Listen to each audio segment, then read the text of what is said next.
we were told we just had to be accepting. We were told to be accepting of transgender people. Just let them live. Doesn't affect you. Doesn't affect your life. Just let them find happiness. Okay, fine.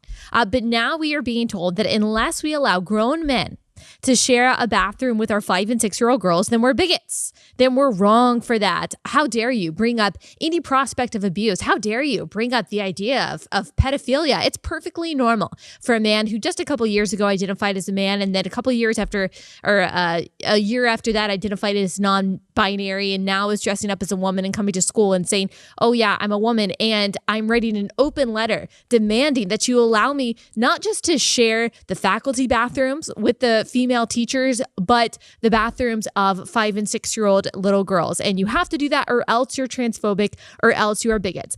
This is the kind of stuff. Now, if you're on the other side of the ideological aisle and you're listening to this and you're like, I just don't see the big deal, then you might not relate to what I'm about to say. But all of you who are moms or dads who are listening to this, your blood is boiling. You understand that this is the kind of stuff, this right here, that might seem not a big deal to a lot of people. To moms and dads, even if you're not a Christian, even if you're not a conservative, even if you're not on the same side of the theological and ideological aisle that I am, you see the issue with this. Like, you would have a hard time seeing a grown man go into the bathroom with your 5 or 6-year-old little girl.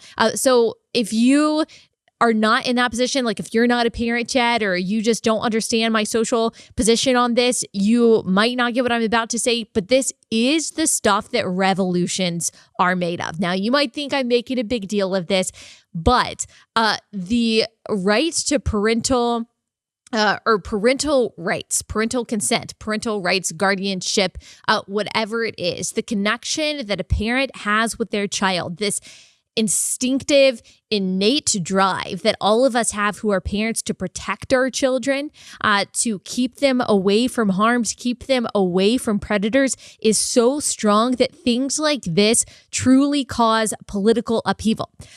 We're not doing it. We're not doing this. We're not doing this whole charade. We're just not, where we pretend like gender doesn't exist to the point to where we have to say, yes, that grown man, this 56-year-old man, is allowed to go into the bathroom with half-dressed 5 and 6-year-old little girls. That's totally fine. I'm sure that he has no ulterior motives whatsoever. He just wants to be accepted. He's just your average lady. Like, we're just not doing that. I'm not playing that game. I'm not pretending. I'm not going to do that just because it's politically correct, just because it's socially accepting, just because it is seen as the righteous and the morally right thing to do by the powers that be. I mean, think about this. This conversation that we are having wouldn't have been even comprehensible 5 years ago. You wouldn't have known what I am talking about if I had said the phrase biological male or transgender woman or transgender man. I don't even know the phraseology still. I'm so behind the times. You would have been like, I don't even know what you're saying. You would have thought that I was writing out a satirical bit to show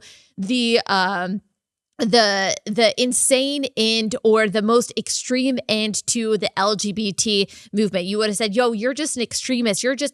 This is a slippery slope fallacy, but this is actually reality. This is stuff that is affecting real people today. This is not a slippery slope. Like, we've slipped down the slope. We slipped down the slope a long time ago, and here we are all crashing into each other at the bottom.